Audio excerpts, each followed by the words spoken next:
क्या हुआ जब अयोध्या धाम पहुंची वानरों की सेना राम मंदिर प्राण प्रतिष्ठा से पूर्व ऐसा चमत्कार देखकर सभी लोगों के रोंगटे खड़े हो गए। आगे बढ़ने से पहले अगर आप भी एक सच्चे सनातनी है तो इस वीडियो को लाइक करके कमेंट बॉक्स में जय श्री राम अवश्य लिखें। भारत के इतिहास में 22 जनवरी 2024 का दिन सुनहरे अक्षरों में दर्ज किया जाएगा। यह पल सभी के लिए बहुत ही खास और ऐतिहासिक होने वाला है।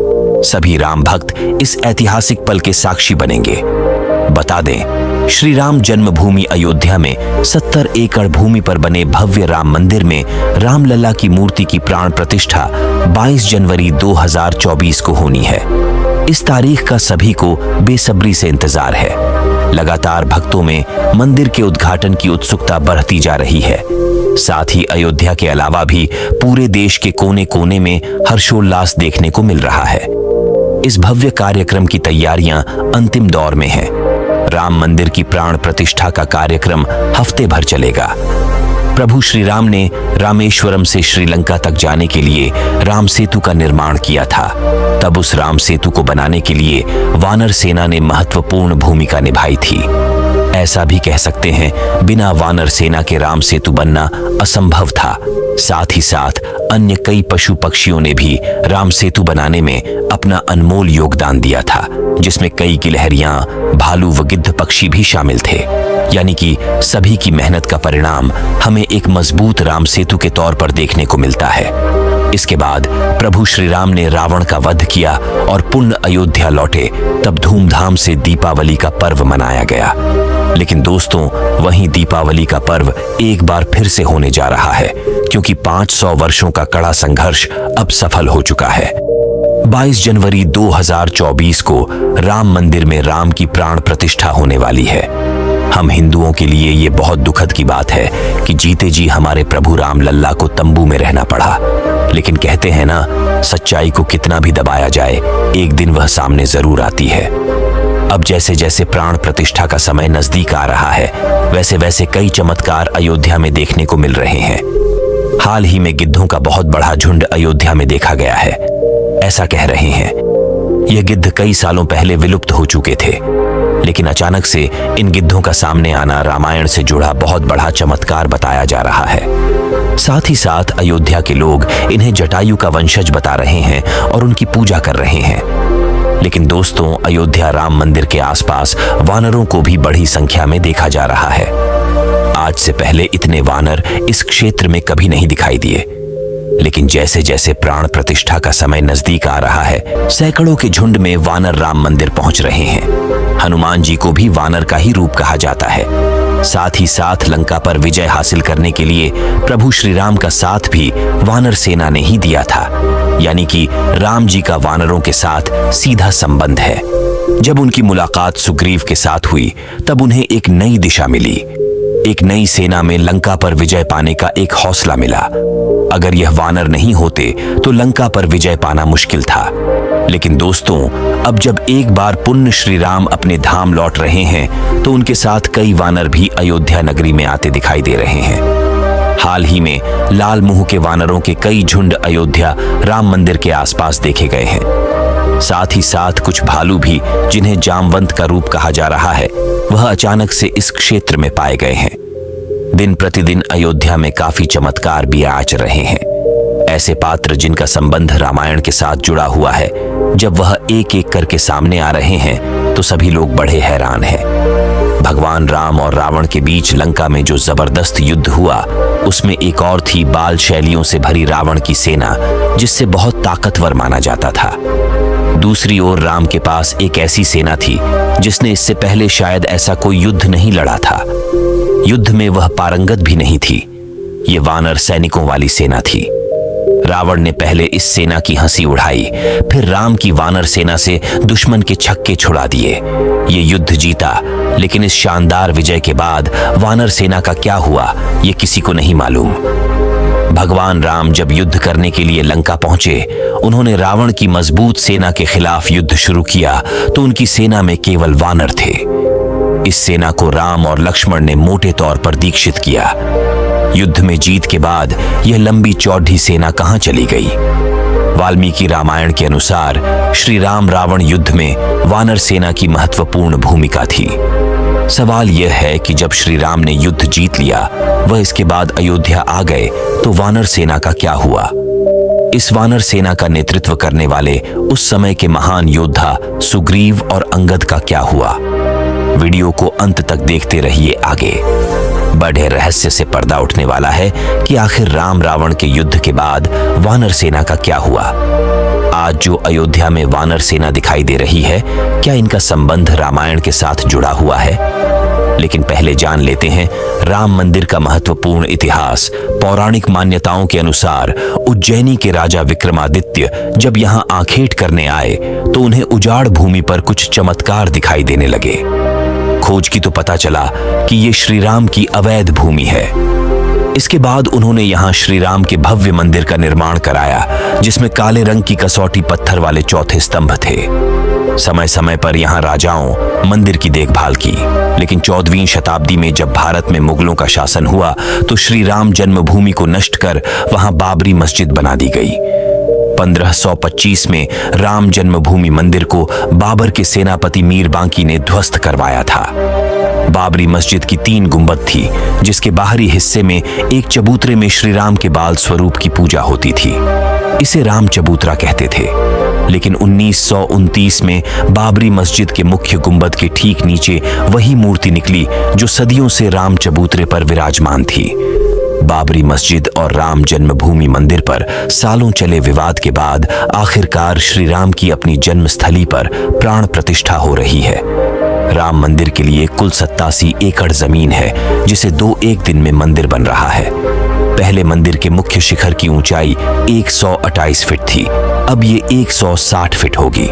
3 की जगह 5 गुंबद और एक मुख्य शिखर होगा, जिसकी प्राण प्रतिष्ठा 22 जनवरी 2024 को होने वाली है। आइए अब जानते हैं आखिर रामायण के युद्ध के बाद वानर सेना का क्या हुआ। रामायण के उत्तरकांड में उल्लेख है कि जब लंका से लौटे तो उन्हें भगवान श्री राम ने किष्किंधा का राजा बनाया। बाली के पुत्र अंगद को युवराज इन दोनों ने मिलकर वहां कई सालों तक राज किया। श्री राम रावण युद्ध में योगदान देने वाली वानर सेना के साथ ही वर्षों तक रही, लेकिन इसके बाद उसने शायद की कोई बड़ेढ़ी लड़ाई लड़ी। हालांकि इस वानर सेना में अहम पदों पर रहे सभी लोग किष्किंधा में अहम जिम्मेदारियों में जरूर रहे। वानर सेना में महत्वपूर्ण योगदान देने वाले नल नील कई वर्षों तक सुग्रीव के राज्य में मंत्री पद पर सुशोभित रहे, तो युवराज अंगद और सुग्रीव ने मिलकर किष्किंधा के राज्य को और बढ़ाया। गौरतलब है कि किष्किंधा आज भी है। किष्किंधा कर्नाटक में तुंगभद्रा नदी के किनारे है। यह बेल्लारी जिले में आता है, जबकि विश्व प्रसिद्ध हम्पी के बिल्कुल पास में है। इसके आसपास प्राकृतिक खूबसूरती ही बिखरी हुई है। किष्किंधा के आसपास आज भी ऐसे कई गुफाएं हैं और जगह है जहां राम और लक्ष्मण रुके थे। वहीं किष्किंधा में वह गुफाएं भी हैं जहां वानर साम्राज्य था। इन गुफाओं में अंदर रहने की खूब जगह है। जब ये पक्का हो गया कि सीता को रावण ने कैद करके लंका में रखा हुआ है, श्री राम ने हनुमान और सुग्रीव की मदद से वानर सेना का गठन किया। लंका की ओर चल पड़े। तमिलनाडु की एक लंबी तटरेखा है जो लगभग 1000 किमी तक विस्तारित है। वानर सेना में वानरों के अलग अलग झुंड थे। हर झुंड का एक सेनापति था जिसे यूथपति कहा जाता था। यूथ अर्थात झुंड लंका पर चढ़ाई के लिए सुग्रीव नहीं, वानर तथा रक्षा सेना का प्रबंध किया। बताया जाता है कि यह वानर सेना जुटाई गई थी। यह संख्या में करीब 1 लाख के आसपास थी। माना जाता है कि लंका विजय के बाद यह विशाल वानर सेना फिर अपने अपने राज्यों के अधीन हो गई, क्योंकि अयोध्या की राज्यसभा में राम ने राज्याभिषेक के बाद लंका और किष्किंधा आदि राज्यों को अयोध्या के अधीन करने के प्रस्ताव को ठुकरा दिया था। ये वानर सेना राम के राज्याभिषेक में अयोध्या भी आई, फिर वापस लौट गई। लेकिन अब जब पुनः रामलला के राज्याभिषेक की बारी आ चुकी है, तो पुनः यह विशाल वाराणसी अयोध्या आ गई है। यह इतिहास पुनः दोहरा रहा, जिसका सीधा मतलब यही निकलता है कि प्रभु श्री राम के राज्याभिषेक में यह वानर सेना भी मौजूद रहेंगी, जिसका संबंध आज से नहीं बल्कि रामायण से है। और जैसे ही प्राण प्रतिष्ठा का कार्यक्रम संपूर्ण होगा, वैसे यह वानर सेना भी अपने अपने राज्य यानी अपने इलाकों में चली जाएगी। यह प्रभु श्री राम का बहुत बड़ा चमत्कार है। श्री राम जन्मभूमि पर बने भव्य मंदिर में अब प्राण प्रतिष्ठा महोत्सव की तैयारियां हो रही है। प्रधानमंत्री मोदी के प्रधान सचिव रहे नृपेंद्र मिश्रा ने बताया कि मंदिर के गर्भगृह में 22 जनवरी को प्राण प्रतिष्ठा हो जाएगी। गर्भगृह में 2 मूर्तियां होंगी। एक मूर्ति में श्री राम 5 साल के बालक के तौर पर दर्शन देंगे। बाल्यावस्था वाली मूर्ति की ऊंचाई 51 इंच होगी। दूसरी मूर्ति में रामलल्ला वर्तमान स्वरूप में नजर आएंगे। अभी जो मूर्ति राम मंदिर में है वहीं रामलल्ला विराजमान के तौर पर। सुप्रीम कोर्ट में पक्षकार थे। हर साल जब रामनवमियों के दिन दोपहर 12 बजे श्री राम की मूर्ति पर सूरज की किरणें चमक बिखेरेंगी। इसके लिए भवन निर्माण शैली में खास व्यवस्था की गई है। मंदिर के गर्भगृह में रामलला के पर सूर्य की किरणें खुद ब खुद नहीं पहुंचेंगी। इसके लिए मंदिर के शिखर पर एक छोटी डिवाइस लगाई जाएगी। इस डिवाइस के लिए central building research institute Roorkee और पुणे के एक एस्ट्रोनॉमिकल संस्थान ने मिलकर कंप्यूटराइज्ड प्रोग्रामिंग की है। यह डिवाइस बेंगलुरु में बन रही है। सूरज की किरणें इस डिवाइस पर पड़ेगी और वहां से रिफ्लेक्ट होकर श्री राम के ललाट पर पहुंचेगी। ऐसा हर साल रामनवमियों के दिन 12 बजे होगा। हर बार इस घटना का सीधा प्रसारण करने की व्यवस्था की जाएगी ताकि मंदिर में भीड़ नहीं हो। अब राम मंदिर की इतनी चर्चा हो और अयोध्या के कोतवाल की चर्चा ना हो, ऐसा तो नहीं हो सकता। अब हम बात करेंगे हनुमान गढ़ी मंदिर के बारे में, जो कि काफी चमत्कारिक मंदिर बताया जाता है और वह अयोध्या के मध्य में स्थित है। पवन पुत्र हनुमान को समर्पित यह मंदिर अयोध्या रेलवे स्टेशन से 1 किमी दूरी पर स्थित है। इस मंदिर का निर्माण विक्रमादित्य द्वारा करवाया गया था, जो आज हनुमान गढ़ी के नाम से प्रसिद्ध है। ऐसी मान्यता है कि पवन पुत्र हनुमान यहाँ रहते हुए कोतवाल के रूप में अयोध्या की रक्षा करते हैं। मंदिर के प्रांगण में माता अंजनी के गोद में बैठे बाल हनुमान को दर्शाया गया है। अयोध्या के मध्य में स्थित 36 सीढ़ियां हनुमान गढ़ी तक जाती है, जो उत्तर भारत में हनुमान जी के सबसे लोकप्रिय मंदिर परिसरों में से एक है। यह एक प्रथा है कि राम मंदिर जाने से पहले सबसे पहले भगवान हनुमान मंदिर के दर्शन करने चाहिए। मंदिर में हनुमान जी की मां अंजनी रहती है, जिसमें युवा हनुमान जी उनकी गोद में बैठे हैं। यह मंदिर रामानंदी संप्रदाय के बैरागी महंतों और निर्वाणी अनी अखाड़े के अधीन है। कहा जाता है मंदिर में भगवान हनुमान की चमत्कारिक शक्तियां मंदिर में दर्शन करने आने वाले भक्तों को कभी भी निराश नहीं होने देती। दर्शन को आए भक्तों की मनोकामनाएं पूर्ण होती हैं। जब रावण पर विजय प्राप्त करने के बाद भगवान राम अयोध्या लौटे तो हनुमान जी यहाँ रहने लगे। इसीलिए इसका नाम हनुमानगढ़ या हनुमान कोट रखा गया। यहीं से हनुमान जी रामकोट की रक्षा करते थे। मुख्य मंदिर में पवन सुत माता अंजनी की गोद में बैठते हैं। 1855 में मुसलमानों ने मंदिर को नष्ट करने का प्रयास किया। मुसलमान हनुमान गढ़ी को मस्जिद बना देना चाहते थे, लेकिन वे ऐसा करने में सफल नहीं हो पाए।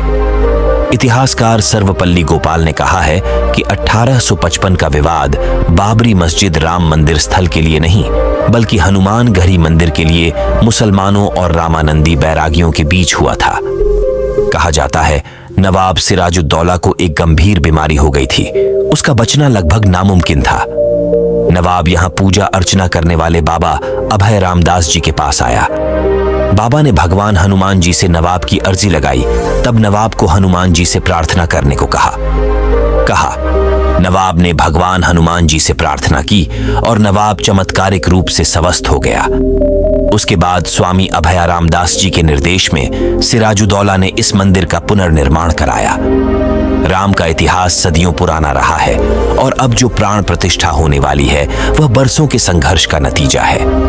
कई शहीदों के बलिदान का प्रमाण है और हजारों कार सेवकों के हौसले का प्रतीक है।